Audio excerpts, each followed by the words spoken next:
Hey guys, welcome back to my channel. It's me, Sheena from Luna Rosu, and today I actually just only finished this today. This is my latest traveler's notebook junk journal. It is called Memoirs of a Killer. If you follow my Instagram, you probably know what I've been working on, and I thought I would give this theme a go. I did a gentleman's sketchbook for the Graphics Fairy as part of their design team project about, I think it was last year, and I decided to try and do another sort of a gentleman's notebook, but this time with a slight twist to it. So this is how she looks like. There's this picture of this little boy here, which is the killer, the one who owns the journal, and yeah, basically the killer.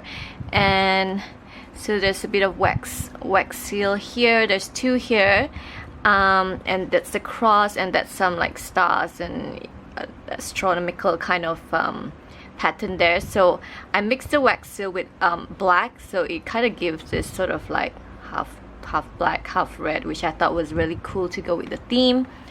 And then the back is just really simple. And then I just found this old belt in one of the thrift stores. It was like torn and tattered, and I figured it would make such a great addition to how the journal could have a closure, right? So this journal it's called Memoirs of a Killer, right? But I didn't want to do a journal where everything inside was just, you know, gory and just all about killings and so horror and things like that. I've been watching, I guess, too many documentaries, crime documentaries on Netflix, and I wanted to create a story where you could see his sort of descent into that dark side. Yeah, so you sort of see it from his childhood and things like that. So it starts off, you know, kind of young and innocent, and then it slowly, you know, progresses into something horrible and things like that. So the inside, when you open, like I said, it starts off really, you know, really innocent. After all, this is sort of like his memoirs, right? So you've got a pocket here like so, and then there's just a card here that you can journal on the back, right?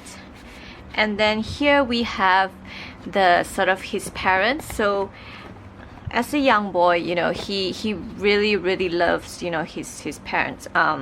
He came from, you know, his family, his parents are good parents, you know, they took care of him.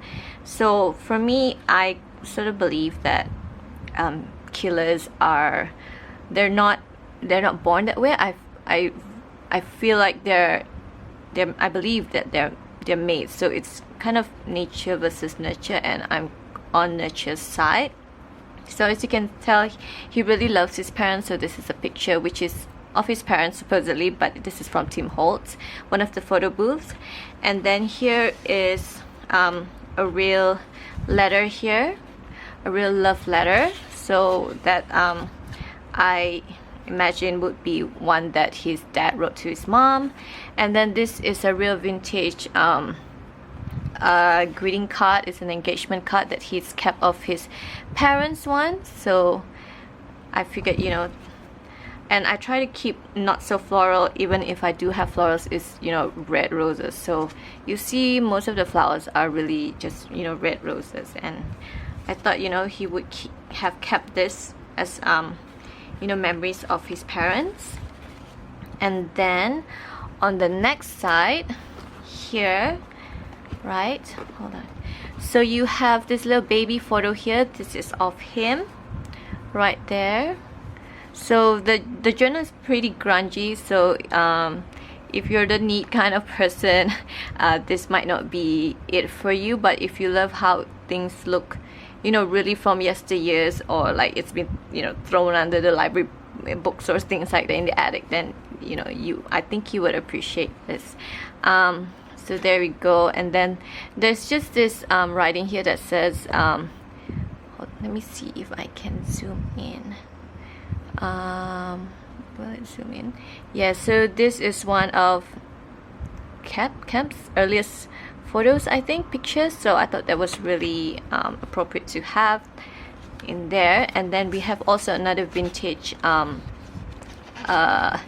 greeting card. This is congratulations on the baby boy, which I imagine he kept because, you know, his parents' friends, you know, gave his parents when he was born, so he tries to keep a lot of his parents' mementos in here.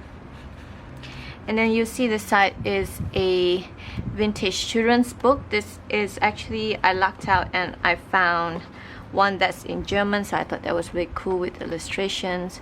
I have also bought really old, a bunch of old match boxes, so I wanted him to, you know, have that. I don't know why my camera is not, so I wanted him to have, you know, bits and pieces from his childhood that he kept in this journal. And then somewhere along the line, his parents passed away. So you see here this picture, he's, you know, really happy, he's a happy boy, right?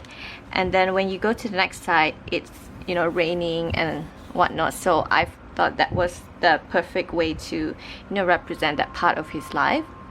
And then you see here is a vintage photo of a tombstone or a grave, something like that. So this is of his parents, right? And then you see, like, sprinkled throughout the journal, there's like little bits and pieces that he sort of, you'll see his small little steps into, you know, the dark side and things like that. And then when his parents passed away,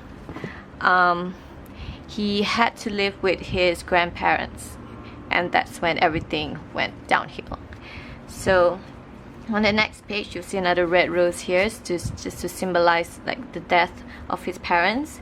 And then this here, this really dark photo here, like this really stern looking guy, this would be a picture of his grandpa.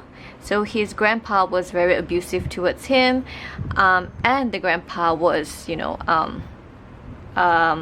he was a doctor, so he knew all, you know, medical and things like that. And because he didn't have a father figure, this guy, he looked up to his grandpa. So even though the grandpa was abusive and whatnot, he still looked up to his grandpa and things like that. And then this is just a pocket on top here. So this one has a sort of a traveling trunk company here, so I thought he would have kept that for when he had to move to his grandpa's side. Then this is just part of another old belt that I have, so that just dangles out there. And then on the next page, so the journaling spaces, and then I chose to have this letter here to make it that part of a page, because I remember I used one of these in one of the old journals that I made, and this symbolizes death, an announcement of death in the family or things like that. So I thought it would be appropriate to use it in this journal. And then here are just some journaling cards that you can use. You can journal on the back of these. And then here is a pocket, and then there's a key here as well. So the reason I put this here is because, so after the death of his parents, and he's now starting life in his with his grandparents and things like that, so this is when everything starts to, you know, like I said, go bad. And I chose this picture because this feels like, you know, like the door, what do you call that one where you know, knock on the door, that I forgot, I don't know what it's called right off the top of my head right now, but you know what I mean. And so it would symbolize the door to the dark side. And this is just a poem from a children's book actually, but it says Death and Burial of the Cock Robin. So this is when he starts getting obsessed with all these tiny little details like death and things like that. And then next we have a dictionary page here, and then this has just the diagram of the ear, and then here is something a bit different. So this is a pocket right here. So this, I wanted to put a picture of a nude lady, because somehow in a lot of the documentaries that I watch, these young men, they are really fascinated or obsessed with this female sexual form for some reason, and I wanted to put that in. So you know, they started very young and they have start making, maybe he had collected these when he was young from his, you know, grandpa's medical journal or things like that. But I decided to cover the puppies with some lace and some black sequins, so it doesn't look so racy, I guess. And then inside here you'll see this is a vintage photo of him when he was a young boy. So these are the friends that he hangs out with. And then this is a real vintage postcard of Victoria Road in England, and I thought that it resembled sort of, you know, it gives that Jack the Ripper vibes, and so I thought that was appropriate to put here. Then we also have a vintage envelope here which you can use to put things inside. It has this little train thingy here which I thought that was pretty cool. And I also went on the New York Public Library to print out this letter with the title Willard Asylum for the Insane. So I assumed that would be where his grandpa worked, and thought that would be a cool addition to add to, you know, things that he would have kept secretly in his journal. So we got a bit of fabric on the top here. Again, try to keep these as, you know, dark and things like that. And then this just says the Mask of Anarchy, written on the occasion of the massacre at Manchester. So I really tried to look for dark poems and things like that, just to really see how far I can really stretch the theme and really commit to it. So you have some line paper here. I've just put some filigrees on the bottom. I think I decorated quite a bit in this journal, and there might not be a lot of journaling spaces, so I try to leave bits blank where I can. And a lot of the elements are easily removable, so you can, you know, use them when you want to, and, you know, sort of redecorate however you like. So here we have, hold on, so here we have a Sears catalog, and this one is just for tools and whatnot. So once he gets started with, when he's become obsessed with death, I imagine he would be into, you know, dissecting insects or little animals that he finds. So in a way, yeah, so he wants to look for tools to, you know, help him with his, you know, really weird hobby. And this is an old photo. It just says Our Mill. So this is where he would go to do his, you know, little experiments and things like that. And then these are just, you know, receipts that he's kept. So yes. And then we have some fabric on the top here, just some ruffles and buttons. And then here is a printed vellum. So we have another envelope here. So this is a pocket. So again, I chose things that have a really, this one has a really cool red lining in it, so I thought that would be cool to have. And then here is something kind of cool. So here we have a, well, we have a vintage ledger page here, and then this is a crime scene photo. This is from the, I think this is from the Met public domain library. So there's a picture. This is a crime scene. A lady got brutally murdered in her bed, in her sleep. So I just scrunched it up a bit with a bit of fabric, because this is when he starts really looking into, you know, murders and whatnot. So in a way, he's graduated from, you know, animals to understanding the human form. And then, sorry, let me just put that up behind there. And then on this side, so here, so he's graduated, so this is his, sorry, let me see if I can focus. This is his graduation photo right there, and this is how our killer looks like. I purposely chose a really good looking guy because this choice was influenced by Ted Bundy, obviously, because I wanted him to be, you know, very unassuming. He was smart, and he was very, you know, charismatic, and I wanted to, you know, the picture to reflect that, so I thought that was how he would be. And then on the inside of this one is, hold on, so from the mat I also found some really interesting cards. These are sort of records from an asylum. So there's just notes here written down about the person that they're studying, all these patients. So I thought that was really cool to have. So this one would be something he would have taken from his grandpa's desk as well. And then here is a really nice pocket. Inside is this picture here. So I know that again, from documentaries and whatnot, killers are very voyeur-ish. Am I pronouncing that right? So they like to, you know, like Norman in Bates Motel as well. Like they like to spy on the women and things like that. So this is probably someone that he spied on, a neighbor or a friend.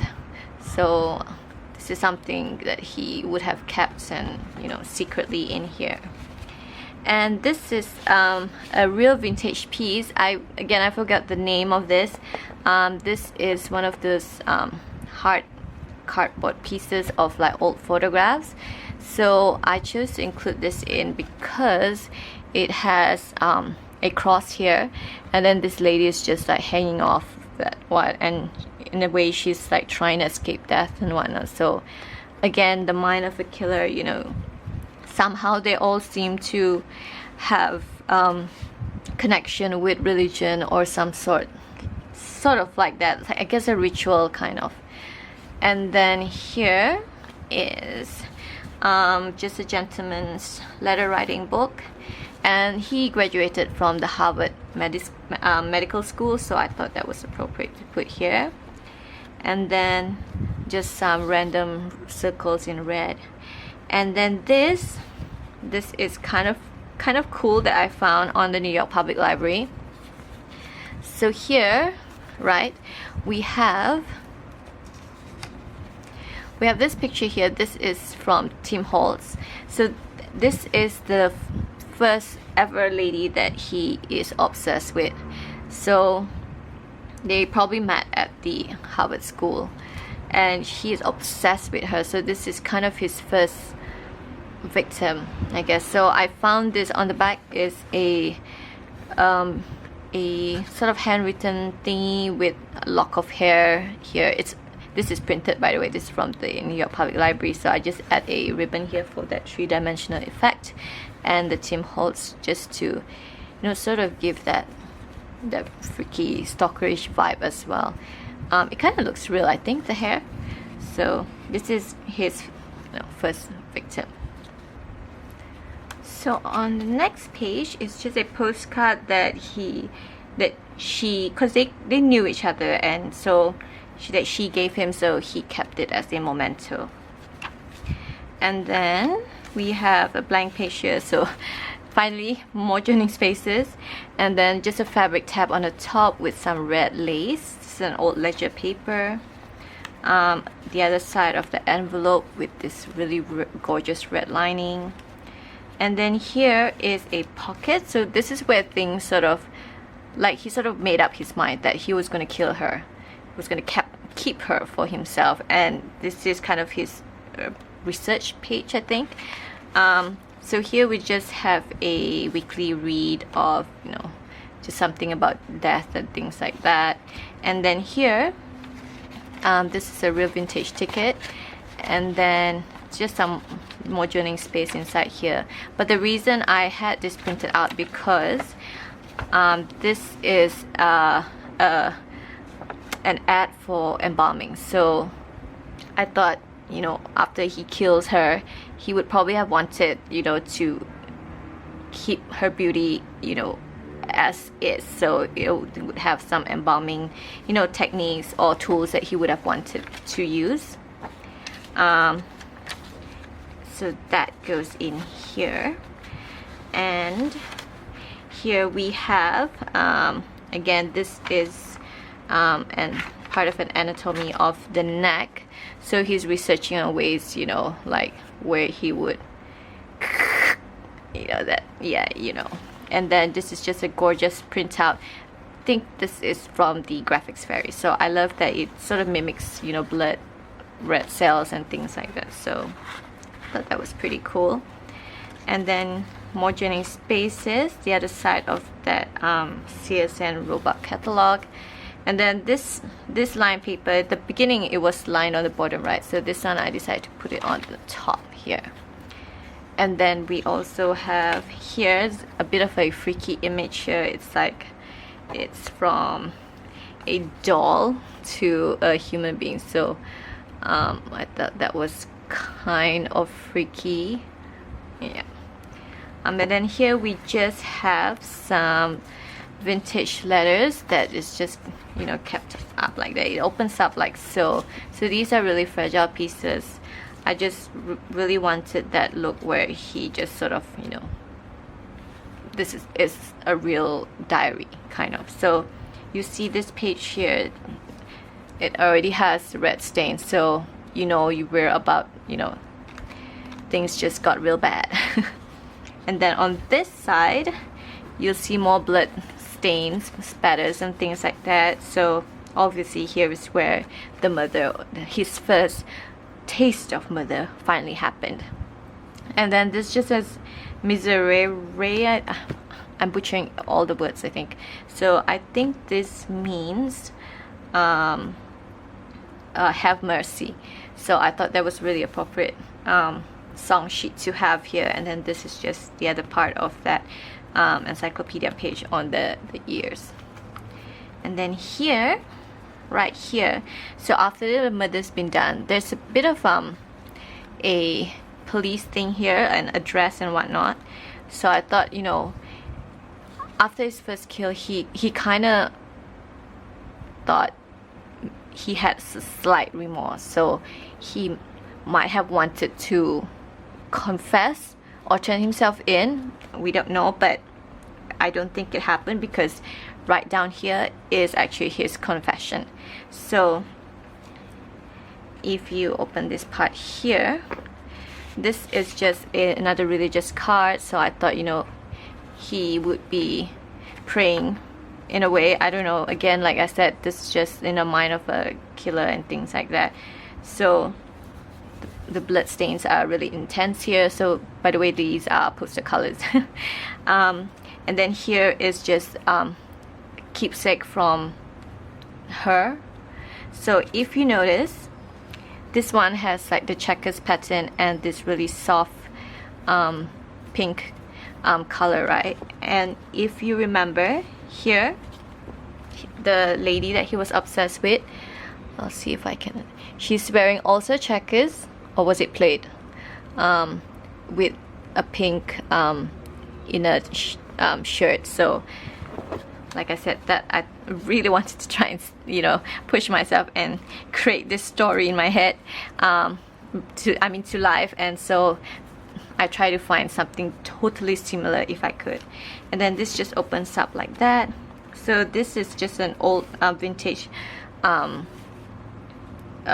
envelope, and it's to a community church. So I guess he sort of like, again, this here is a bit of a remorse, or like maybe he's confused. I mean, after all, the first killing, you know, apparently you get better, you know, with practice. So the first one is always, you know, really hard, I guess.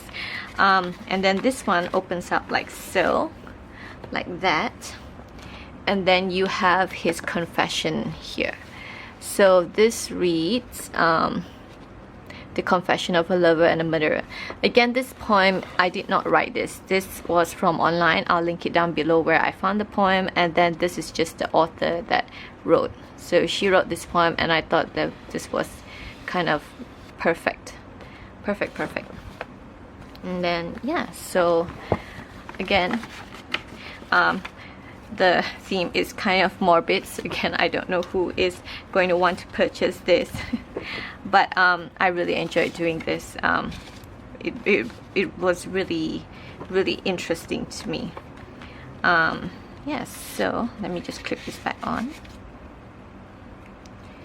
And then we have some black lace here to symbolize a funeral or that sort.